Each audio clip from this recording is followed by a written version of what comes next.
Como você sabe muito bem, novamente é aquele momento em que a gente para aqui um pouquinho na nossa live e a gente se debruça sobre o texto bíblico para aprendê-lo da melhor maneira possível. Estamos já há bastante tempo falando sobre Gálatas, mas na reta final. E hoje entramos nesse ponto aqui, Gálatas capítulo 6, do 7 ao 10. Eu já vou acionar esse texto aqui, jogar na sua tela, para que nós leamos juntos. Vamos ler versículo a versículo e vamos entender o que é que Paulo está conversando aqui com os seus discípulos, digamos assim, lá na Galácia. Então, na tua tela já tem aí o primeiro versículo que a gente vai observar hoje. Não se deixem enganar, de Deus não se zomba, pois o que o homem semear, isso também ceifará.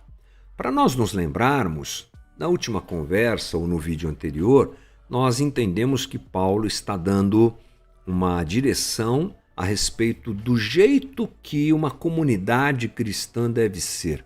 São as últimas palavras de Paulo, ele está ajustando, sabe aquele ajuste fino que a gente faz no final de uma conversa? Não se esqueça disso, não se esqueça daquilo. Então Paulo disse, olha, aquele que instrui, aquele que é instruído, ajude aquele que é instrui em todas as coisas. Foi a última conversa, entendemos que Paulo está dizendo várias coisas sobre o relacionamento dentro da comunidade. Agora ele traz uma frase muito forte, que dá sequência, aliás, que abre, melhor dizendo, uma sequência de raciocínio de Paulo sobre tudo o que ele falou anteriormente. E olha que ele falou muita coisa, nós ficamos aqui várias e várias semanas falando sobre isso, não é? Então, nesse versículo ele diz assim, não se deixem enganar, de Deus não se zomba, o que o homem semear, isso ele vai colher. Bom, para a gente entender o que Paulo começa a dizer a partir de agora, vamos nos lembrar que Deus age naquilo que ele já instituiu, que são as leis naturais. Por que eu vou por esse caminho? Porque a gente precisa se lembrar que Deus está presente na sua criação. A criação não é de toda má, como muitas vezes nós imaginamos.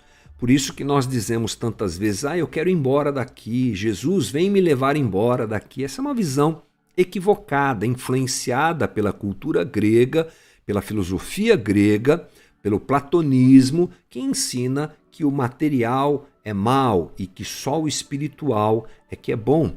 Um grande equívoco, porque nós temos no registro do texto bíblico Deus se alegrando com a criação. Sim, a criação é afetada pela queda. Paulo nos diz lá em Romanos que a criação geme, aguardando a revelação dos filhos de Deus. Esse gemido da criação é a consequência do pecado, da escolha que nós fizemos e da ruptura que, como seres humanos, como humanidade, nós decidimos fazer. Mas, apesar de estar em um momento de sofrimento, a criação é boa e Deus está na criação e Deus age na criação. As leis estabelecidas por Deus na criação, elas devem ser percebidas por nós. Deus estabeleceu coisas.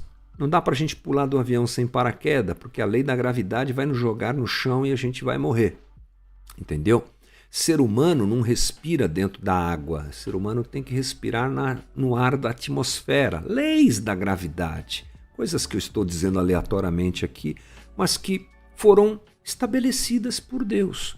Tipo assim, a gente está vivendo um momento muito complicado na luta contra a Covid-19. Um vírus que invadiu a nossa vida e que agora é um grande motivo de preocupação para nós. A gente ora para que Deus nos proteja? Sim, podemos orar. Jesus, me proteja, me ajude, guarda a minha família. Mas Deus já não estabeleceu uma inteligência para o homem saber como é que o vírus funciona, saber como ele pode ser combatido e saber como nós temos que nos prevenir? Então a gente segue esse caminho que foi dado por Deus.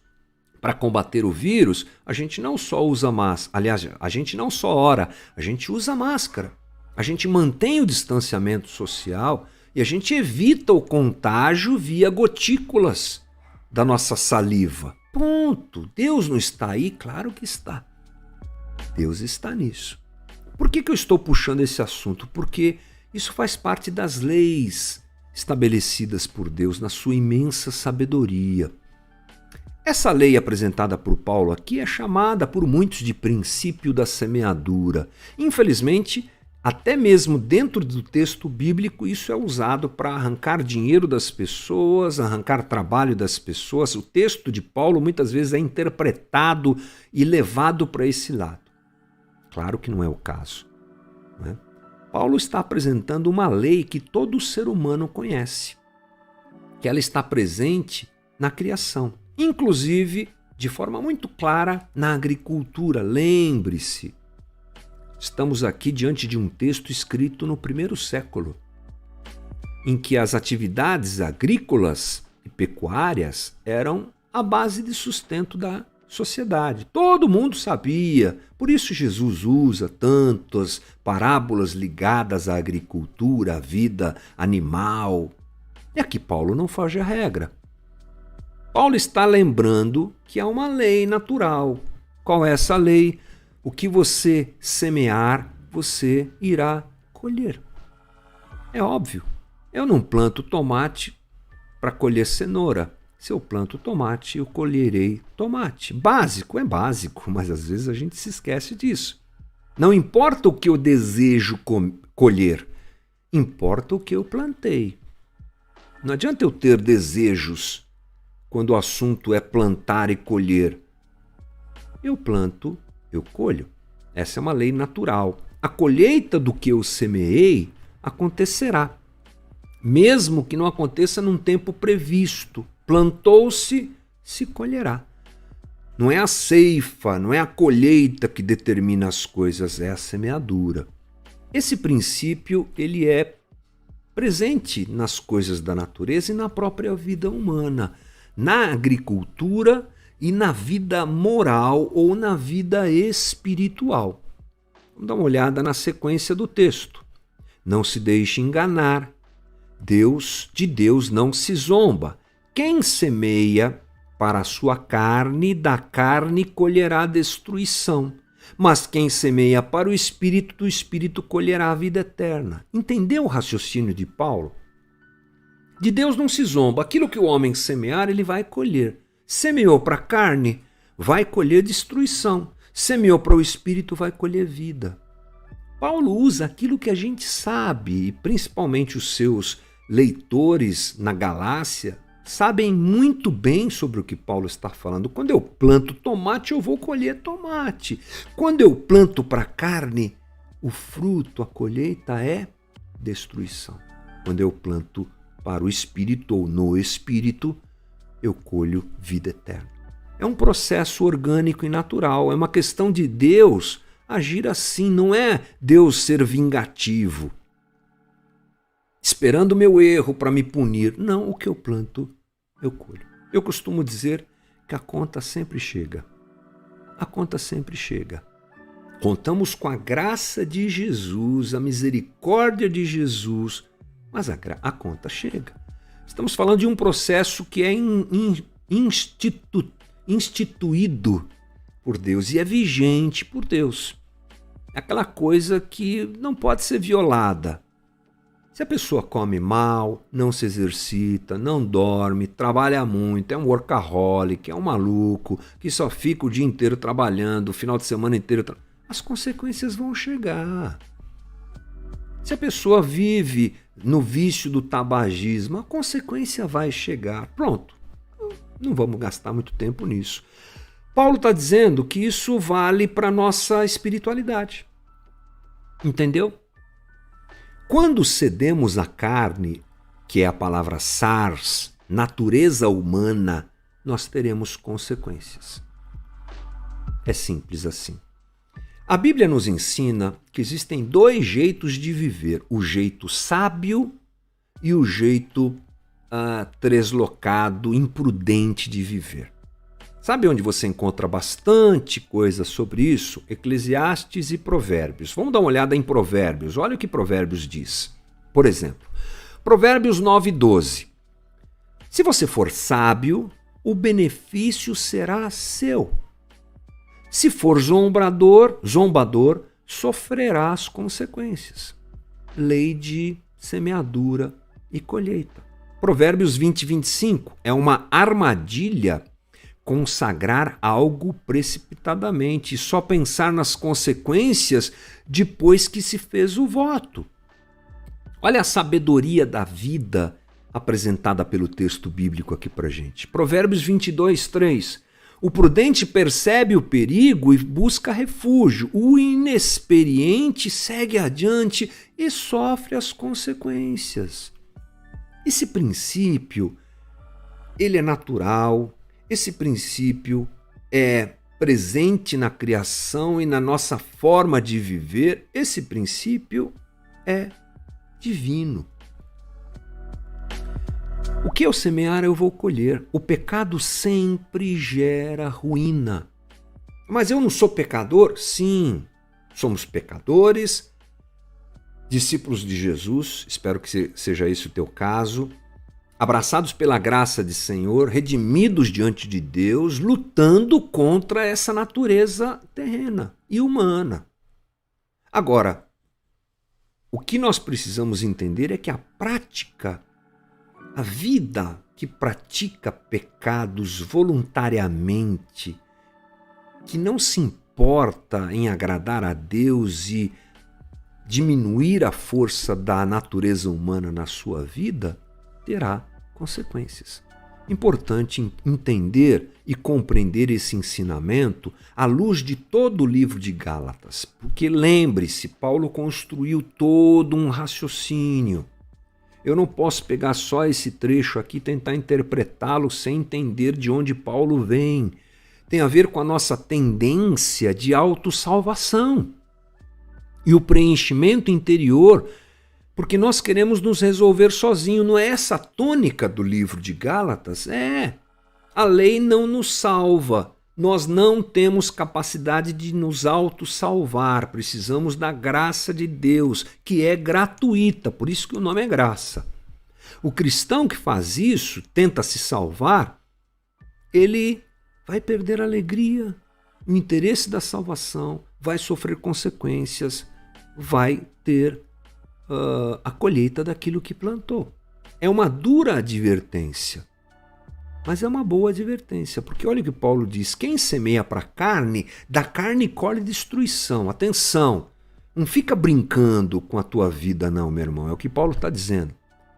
Larga essas coisas que te afastam de Deus, leve a sério o evangelho. Você foi salvo gratuitamente. Não foi por mérito que Deus te salvou.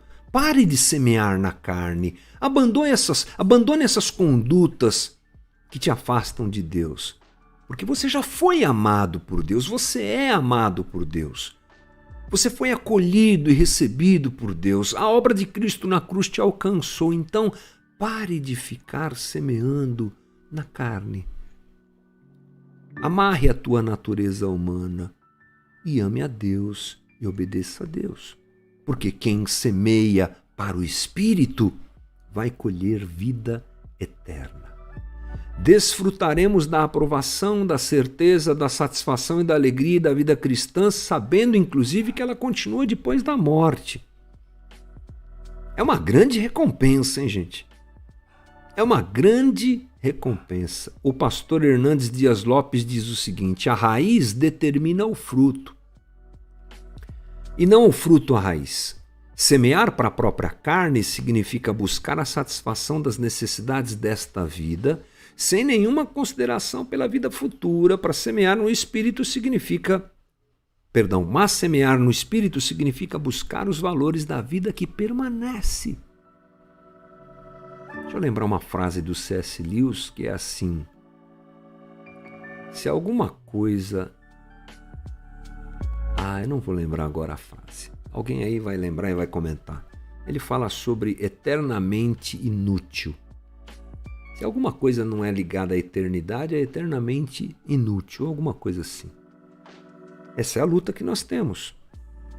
Priorizarmos e valorizarmos a nossa vida com Jesus, semeando no Espírito para retribuirmos o amor de Deus, para fazermos parte do processo de redenção divino aqui na Terra. Meu Deus, que privilégio é esse! E também porque temos uma vida pela frente. Gálatas 6:9, Paulo diz: "E não nos cansamos de fazer o bem, pois no tempo próprio colheremos, se não desanimarmos." Paulo está definindo o que é semear para o Espírito. Significa não deixe de fazer o bem. Paulo fala: quem semeia na carne, colhe destruição. Quem semeia no Espírito, colhe vida eterna. Não deixe de fazer o bem, porque no tempo próprio você vai colher, não desanime. Há sempre uma defasagem entre plantar e colher, né? Você sabe que uma coisa que agricultor não pode ter é síndrome de ansiedade, né? Tipo assim, plantou e todo dia acorda e vai olhar, já tem colheita, já tem colheita, já tem colheita. Não pode ser assim, né? Tem que ser uma coisa calma, não pode ser angustiado o agricultor. Nós precisamos continuar fazendo. Continuar fazendo. Faça o bem, viva diante de Deus, ame ao próximo, respeite os valores do Evangelho, ame a Jesus. Vai embora, irmão, vai embora. Mas eu estou no meio dessa crise, no meio desse desemprego, eu estou no meio dessa enfermidade. Vai fazendo bem. Vai fazendo bem. Cuidado, porque às vezes nós achamos que essa semeadura e essa colheita é imediata e é para essa vida. Pode ser que não seja para essa vida, mas é o certo a fazer. A gente vive numa sociedade em que as pessoas só fazem as coisas quando elas se beneficiam de algo. O que é que eu vou ter em troca? Evangelho não tem a ver com isso. Evangelho tem a ver com fazer a coisa certa porque é a coisa certa. Fazer a coisa certa porque é a coisa certa, é o que eu tenho que fazer. A necessidade do próximo é a oportunidade escancarada diante dos nossos olhos, diz o apóstolo Paulo. Diz o Hernandes Dias Lopes. E Paulo diz nos 10, portanto, enquanto temos oportunidade, façamos o bem a todos, especialmente aos da família da fé. Continue agindo. Faça, continue agindo, continue amando as pessoas, continue vivendo o Evangelho. Olhar em volta e ver aqueles que precisam e me disponibilizar para ser instrumento de Deus na vida deles, cuidando dos da família da fé. Essa é uma ideia que Paulo traz para nós cuidarmos daqueles que estão vivendo a fé do Senhor com a gente, mas cuidar de todos, viver a nossa espiritualidade também na direção do próximo. Que Deus nos permita sermos uma comunidade diaconal que ama, que serve, que atende, que socorre, porque isso é Evangelho. É assim que a gente frutifica o fruto do Espírito, que a gente apresenta o fruto do Espírito. É assim que a gente vive aquilo que a gente deve viver nesse tempo em que estamos caminhando aqui, aprendendo de Jesus, vivendo com Jesus, esperando um dia que o fruto completo venha. Por enquanto, essa é a nossa caminhada. Esse foi o nosso Novamente de hoje. Espero que tenha te edificado. Estamos no finalzinho do livro de Gálatas, hein? Semana que vem, acho que a gente já termina. Boas conversas, né? Muito bom.